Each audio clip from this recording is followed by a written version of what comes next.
You gotta take control. Life's too short.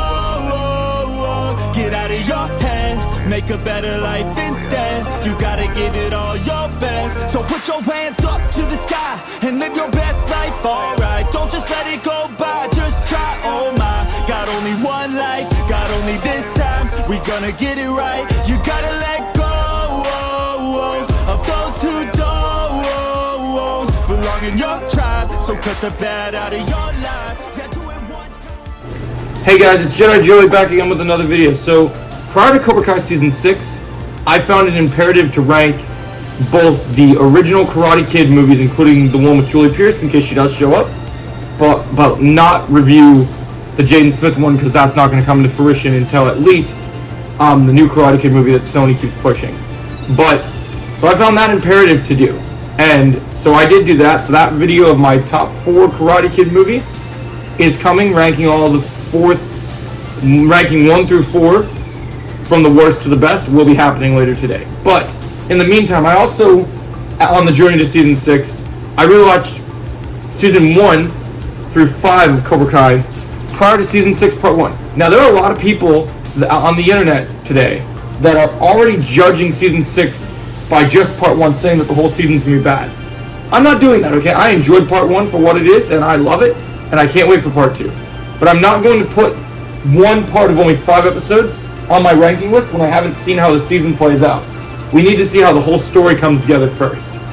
So, that being said, this will only be ranking the top 5 seasons. I revisited my previous ranking, had Season 5 at the top, and there are some changes, significant changes than people were expecting, but it's a lot more different than people realize. Alright, so coming in last place on my list, and remember, this is my list. Doesn't mean it's the right list, it's just my list. And I'd love to know yours in the comments below. So coming in at number 5 on the list, we have Season 1. Okay, so Season 1 is iconic because it brought us this great, wonderful show years after the Karate Kid. We didn't think we would get this show. So I got a lot of heart and love for Season 1. It introduced us to Miguel Diaz. We got to meet Eli, Demetrio, all our favorites. But it's just their beginning. And as you see these kids grow, and also the fight scenes, where there are some cool ones in there, the fights get better as the show goes on, and the story gets better. And I felt this first season was a great homecoming, a great seeing how this story was going to start out on YouTube Red, and I thought it was brilliant how they brought that together, and I really enjoyed it. Some of the fights with Miguel, seeing his evolution is really cool, but he gets some much cooler moments in the later season. But I do really enjoy Season 1. I like how they built the bond between Sam and Miguel, but then unfortunately it's torn apart headed into Season 2. But I do like Season 1. I give Season 1 probably like 7.5, 8 out of 10-ish. It's a pretty solid season. I like it. Coming in at number 4.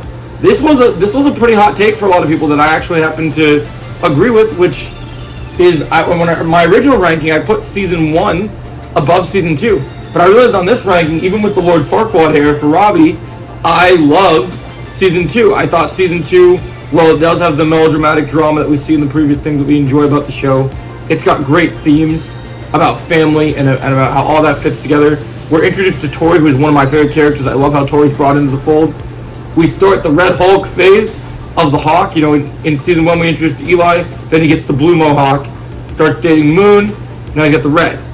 And so he goes through his Red Hulk villain phase, you know, becoming a bully, what Cobra Kai started as all the way back in the 1980s, you know, standing for that symbol. And I really liked how it's played out. The school fight is one of the best set pieces in the show, and just the fact that we had a fight scene in a show like this, in a school, where teachers are getting pushed aside, Hawk's taking out guys and going, oh yeah, it is on, yeah. Like, it's awesome seeing Hawk just tearing through dudes. Like, I thought that was awesome. Dimitri beating Hawk, slamming him into the trophy case, the true bully, watching his Red Hulk phase kind of come to pass, I thought was really unique and really cool. And while I do have nitpicks with the story, I still think it's a pretty solid story. It is the second weakest storyline, but I do think it has some good moments. I do like the mall fight. I do like some of the other fight scenes. I think it's really cool. I do also like what we see with some of the Johnny and Daniel stuff. kind of the starting up is pretty cool. The rivalries get more tense. Johnny starting to date Carmen, and then it all kind of falls apart. The ending of the show, if you just look at YouTube Red, this show, some of you guys forget, if it wasn't for Netflix, this show almost ended at only season 2. Look at where we are now. We're 6 seasons in, basically. Like, we just started season 6. We have 2 more parts to go. This show almost ended back on YouTube Red with Miguel falling off the balcony, which is one of the most shocking cliffhangers we've ever gotten. Thank God it didn't end, because when I watched it on Netflix and I heard that could have been the end, I was so sad. I was so glad that this show got picked up and that we've gotten the adventures that we've gotten. So, yeah, season 2, definitely a very strong season. I really enjoy it. I think it's really cool. I like the cliffhanger. Now we gotta head into the next season, alright? Heading into season 3. Alright, season 3, you get to see Robbie in prison after kicking Miguel off the or juvie after kicking Miguel off the balcony. It introduced us to Sean, a ruthless thug in prison. And Robbie starts hearing from Kreese, it's time to start striking back. Or striking first. And that was awesome. The fights in season 3 are great. I'm a big fan of the arcade fight. I'm a big fan of the Robbie prison fight happening at the same time. I'm a big fan of one of the most iconic things is the theme of Star Wars here, of Johnny and Daniel teaming up against Kreese. And it's an awesome team up. It's one of the best fights of the show, seeing these two team up. The dark music has a Star Wars vibe to it. How it's intercutted with the flashbacks of Kreese versus Captain Turner doing Mortal Kombat and surviving. Also, how they may just kind of care for Kreese by showing sympathy and seeing him actually have a love life and seeing what his real life is like was very interesting. I really thought the actors that played young Kreese did a great job. Young Silver, seeing Silver kind of being a loser and being a scaredy cat is kind of awesome. And it comes full circle when we talk about the very next season. But so this season, I love season 3. It's really good. The fact we start out Eagle Fang, Johnny starts distancing himself from Kreese. He doesn't want anything to do with Cobra Kai. He founds Eagle Fang, which some people find a stupid name. But also we get Chosen, and Chosen teaches Daniel one of the most offensive defensive techniques he's ever had, which is the pressure point technique, which is one of the most iconic moments. If your enemy insists on war, you take away their ability to wage it. It's super cool. I love it. I love the pressure point technique. I love Chosen as a character. I love how this show is taking these characters, and also we get the return of Allie. And Allie's used to bring Johnny and Daniel together so that they could work together, and the dynamic of Sam and Miguel coming together and actually seeing them actually like work together to save the All Valley. Because after season 2, the Valley's kind of sick of karate and they don't see the purpose of it, and it's kind of cool seeing how that came full circle. I really liked Aisha in the previous 2 seasons. It was cool how this kind of came full circle. I really enjoyed that. I thought it was great. And then also, you know, Dimitri getting his arm broken, so they touch darker storylines. Kreese unleashing snakes in the dojo. Robbie bringing a snake for the class. Bert getting kicked out of Cobra Kai for being nice to a mouse that was going to be fed to the snake. And so that was great. Seeing the darker side of Kreese here, seeing the war stuff. Yeah, I really enjoyed it. I thought it was solid 8.5. I really liked season 3. It's got some really cool stuff, really good themes. And the ending coming in the air tonight is fantastic. I know some of you still say season 3 is the best season. For me, I think the further we get into this story and join these characters, I really like these next 2 seasons a bit more. And I'm really, even though we've only seen part 1, just based off the 5 episodes, I'm really digging part 1. And I can't wait to see where part 2 and 3 go. I think season 6 is very close to becoming, if the other 2 parts are as good as part 1, I think we could see season 6 being my favorite season. But more on that after the other parts come out, because I am more excited about these next 2 seasons to talk about that we have in their entirety. So the other thing is we ended season 3 after Kreese gets destroyed and realizes Johnny and Daniel are teaming up. He realizes he needs to call a friend, and he calls Silver. And so then, you know, we head into season 4, and we kick off with Silver and Kreese, you know, calling Silver. But Silver doesn't want him in his life because Silver's living a new life, you know. He's rich, he's enjoying the riches, he's having money, doing all the things that he's doing, and it's great. And I actually got to see this episode early, the first episode, because part of the Netflix a special premiere, and I got to see the interview with Thomas Ian Griffith, and it was so great. So how they brought in Terry Silver, how he's changed. Terry Silver is the best villain in the Karate Kid universe right now, and I loved how they used him in episode 1 kind of to see what his life could have been like, having a girlfriend, having fancy parties, like just absolutely beautiful, and I loved it. I loved how they pulled that off. I thought it was great. And this season I have a lot of love for Robbie being in Cobra Kai after getting slammed in the locker by Johnny. You know, we have our Anakin Skywalker, and he's embracing full.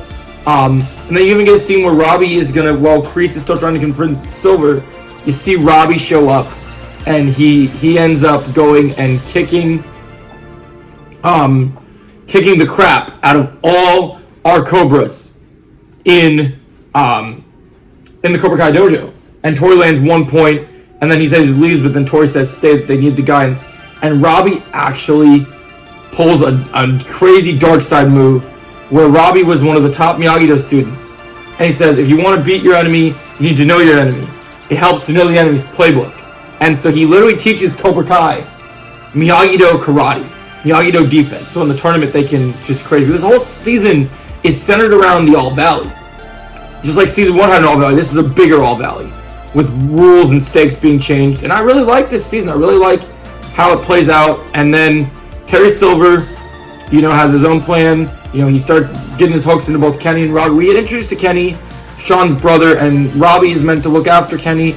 And Kenny is being bullied by Anthony. And Anthony gets the name Lapusso. And, you know, we get to see Anthony become a bully. So for finally, we see the full side of a LaRusso being a bully for a change, not a Lawrence. And this was great. I love seeing this. I love seeing that Anthony's just a piece of shit and that they literally, he gets bullied back after he's bullied. And it's crazy how this has come full circle. Kenny's been one of my favorite characters now, and I really like how Dallas has played him and how he became just a scared kid to becoming an incredible fighter by the end of the season, telling literally as Silver's best student, telling Anthony, you better get ready for school next year because you're going to be in a world of pain.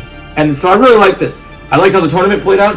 I think it's crazy how Hawk, you know, Cobra Kai feels perfectly threatened by Hawk because Hawk literally betrayed them. And so they decide to get some payback on him after the sprinkler scene when everything's happened. And they jump Hawk in his tattoo parlor and they shave the mohawk off, the purple one he has. And he goes to Miyagi-Do after, you know, Johnny and Daniel kind of are adjusting, trying to... I love watching them switch up their styles, seeing Daniel teach Johnny teach Daniel defense, or offense, and then seeing Daniel teach Johnny Miyagi-Do is awesome. There'll never be a better moment in Cobra Kai than seeing Johnny on the wheel, doing the wheel technique and trying to do Miyagi-Do karate. Like, that was just such an iconic moment. Seeing that Miyagi-Do can be badass, and that comes full circle in season 6 as well, which I really like. So yeah, season 4 has some great things. And then one of the best things about season 4 is not only do you have a great arc for Eli, where Moon comes back to him in this new form of him, he goes and fights Robbie. And this fight between Robbie and... Also, going back to season 3, something I forgot to mention other than the big fight with the with Kreese and Johnny and Daniel, we also had this incredible house fight in the LaRusso house with the Miyagi-Dos and the Eagle Fangs. So that's pretty cool. But going back to season 4. So we're in the All Valley, guys. And an episode before the All Valley, you have a fight that I never would have thought we'd get in Karate Kid 3 because the two characters weren't in the same movie. We had Terry Silver and Johnny Lawrence meet. And while Terry Silver kicks the crap out of Johnny Lawrence, this is a different Terry Silver than Karate Kid 3 Terry Silver. He's still got that cocaine instinct. Like, you can still hear him. He's still going crazy. He's like, woo! Woo! Like in the end of my intro, if you haven't noticed, the end of my intro is actually from season 4, or my outro. And Terry Silver does a spinning hook kick. In the first episode, you see him do a spinning hook kick. He turns on Kreese. We see him actually... We'll get to that in a minute. But so, this season is so good because of those things. And then you see Silver kicks the crap out of Johnny. Kreese stops him. We get to the tournament, and there's many cool fights that happen. We need a female fighter for Eagle Fang. So Johnny ends up coming on Devin Lee. Devin Lee's one of our new characters like Kenny. And while she doesn't get a ton of shine, she became a lot of people's new favorite characters. They loved Devin. They thought she brought some incredible things to the table, and I really like how she did it. I think she's an incredible character. I love what she accomplished here. I love how it's played off. I think it's beautiful and incredibly done. And I couldn't be happier, honestly. Like, I think they did a great job. So Devin Lee, great character. And then we get this amazing, not only Devin Lee, but we finally get to see Eli get his confidence in Miyagi-Do, not Eagle Fang, not Cobra Kai, no Mohawk, as Eli, but with the spirit of the Hawk. And you see Eli versus Rob. Now, well, we got to talk about this fight. There's a lot of fights in Cobra Kai that get a lot of respect. But out of the teen fights, and there's a lot of good teenage fights that we can talk about that when we talk about our video for part 1, we talk about all the fights so far. And I also have a video where I'll be, I was going to rank all the fight scenes of the show, but I think I'll wait till the show is completely over, and then I'll do every fight scene in the show and rank them, because I don't want to make a fight list and not say that I've seen every fight from beginning to end, because there might be some fights in the end of part 3 that completely tip the scales of the fights we previously had, because there are some contenders, but we will do talking about sometimes what my current favorite fights are.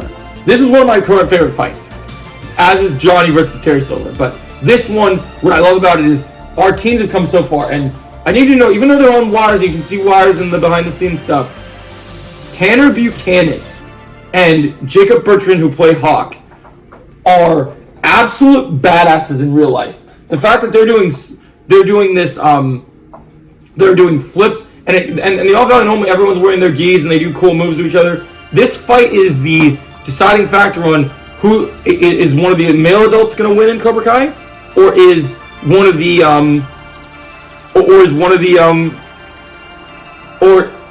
Miyagi-Do's going to win. It comes down to Miyagi-Do and Cobra Kai, and in one of the final 2 matches in this fight, they become like full on like karate combat. If you guys haven't watched videos of karate combat, there's these dudes that fight in the pit, and they like literally fight using karate moves in a pit, shirtless, with only their karate pants, no gis. And dude, when they went this level, it was crazy. The adrenaline was kicked up. You know, we had Carrie Underwood with the song earlier in the tournament, which is cool little cameo. But here, things have gotten to an all-time low craziness. You see both these dudes throwing kicks. They're incredible martial artists in real life, and they really up the stakes for the show. And this fight upped the stakes in a lot of ways. And the All Valley, this is one of the best All Valley fights I'd ever seen. It's a great tournament fight, even though it's point fighting. It was done in a way that we've never seen point fighting before, and I loved it.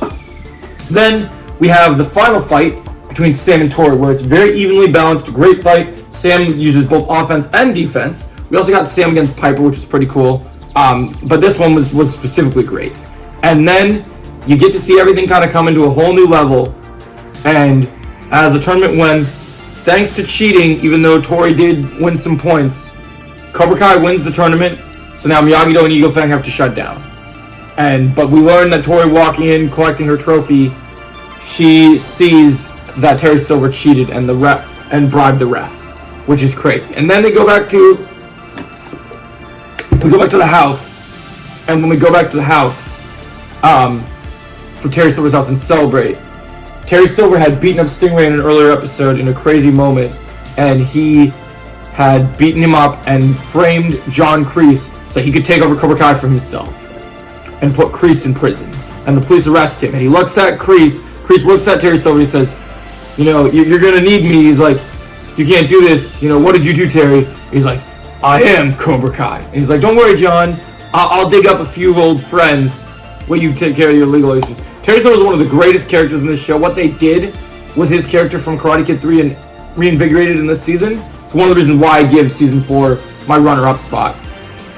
Easily a 9.4 out of 10. It's so good. I love this season. It's so great. Now, coming in at the conclusion of this video, now I know not everyone's going to agree. I know a lot of people are like, oh, we think season 3 is the best. I love season 5. Yes, I know people complain that Hoff got nerfed and lost to Kenny. You have to understand that there's not many defenses for that technique that Kenny was taught. Like, Kenny defeating Hawk doesn't make a lot of sense, but Hawk was still trying to find balance. And throughout the season, you see the pool fight. There's so many great fights here. There's the pool fight. There's Hawk being sick of Kenny's BS. It becomes a whole new thing. And of course, one of the best things about this season is one of my favorite things about the show. While the teens have some incredible storylines, I love the adults get to get into the action in this one. And this is the darkest season we've gotten so far. Like, you know, Dimitri's arm being broken, that was crazy. But we get Silver in this episode, in this season, something they've been building up to the previous 2 seasons, fighting Daniel. And he breaks Daniel in ways physically and mentally and emotionally, taking away everything from him, and it's brutal. Terry Silver finally building the Cobra Kai he wanted in Karate Kid 3, putting JoJo's all over the valley, and comes up and gets his own senseis. And they bring in the lineage of Master Kim, and kind of, we are introduced to a new character, Kim Da-eun, who's the granddaughter of Master Kim. And she has her own way about making these Cobra Kais tougher and ever, and they start coming up to the concept of setting up for a tournament called the Sekai Taikai, which is a global martial arts tournament, because they plan to go global for the final season. And so here, you see this being set up. They have qualifier rounds. We have Sam versus Devin, because Tori doesn't want to compete after the Silver stuff. Things go crazy. Kreese being in prison. Kreese gets a prison fight scene. Kreese ends up escaping prison. We get Mike Barnes introduced here, which is awesome. Mike Barnes ends up kidnapping our boys when they're drunk after proposing to Carmen. You get to see Johnny, and of course, Carmen having a baby is a huge plot point this season. And so they're celebrating. And Johnny had to get used to being a dad. Johnny being an Uber driver is one part of the fun of this season. I love how that worked out. Johnny gets a lot of fights this season. A fight with Robbie against some surfers, iconic. A fight with Mike Barnes and Chosen, iconic, loved it. Daniel going up against Silver twice, which we'll get to more later. But also, it's just jam-packed with action in here. There's so much action. Johnny fights an MMA fighter, does an iconic tornado kick, which is great. I love it. His bond with Robbie in this season has never been stronger. The emotion from last season they brought in. I love the prom fight. Like, everything in season 4 was great. Season 5 is just better in every way. And the finale in season 5, we've never seen a finale. Well, it's not as big as the school fight. We get a dojo fight between Miyagi-Do's Eagle Fangs and Cobra Kai. It was glorious. We find out that Cobra Kai and Miyagi-Do and Eagle Fang are going to the Sekai Taikai, but they have to decide what their new name is, which we learn more about in season 6. But here, it's just beautiful setup. Johnny and Daniel working together beautifully because they know they have an enemy they have to defeat. They both want to get Silver. It's beautiful. Johnny actually steps away from being a sensei for a little bit until he's needed to come back. And he comes back because Daniel gets hurt by Silver. And him and Chosen end up bonding, and they fight the blonde sensei. It's awesome. We get this great duel between them. And then we end up seeing, in the finale, after Johnny gets drunk, learns about whiskey and White Claw, we see Johnny in a fight at Silver's house after Chosen has built his rep up by fighting all of Silver's senseis. We see Johnny taking on multiple senseis, and with the motivation of knowing his kid's on the way, knowing he has something to fight for, not against, he actually kicks into high gear with awesome 80s rock music blasting, defeats all 5 of the senseis, adding Johnny into a whole new class of martial arts fighter. You see him slamming beer glasses on fools. You see him chopping off fingers, but with the other dude's katanas, doing defensive, turning sidekicks. Like, it's just great. It's awesome how you get to see Johnny Lawrence do this fight. I loved it. And then we get the granddaddy of them all fights. We see Chosen versus Terry Silver. They've been building this up all season long. Sais versus katanas. It's like straight out of anime, bro. And Chosen gets his back sliced up. We learn so much about Silver. And then we can finally see, after the dojo fight, after we see Miguel flying sidekick Kenny, and we expose Silver, Silver fights Daniel one more time. Daniel defeats Silver by using the Quicksilver method and using the crane kick in one of the most beautiful and nostalgic, epic ways. And Silver goes to prison, at least for now. Kreese escapes prison, and we are left wondering where the season goes next. So yes, I absolutely love season 5. Is my favorite current season right now. It had all the fun nostalgia, it had great humor, it had great fights. So overall, guys, these are my thoughts on all the seasons of Cobra Kai ranked, from the worst to the best. What do you guys think about my ranking? Did you like it? Did you not like it? Let me know. And as always, I'll catch you in the next video. Thanks for watching.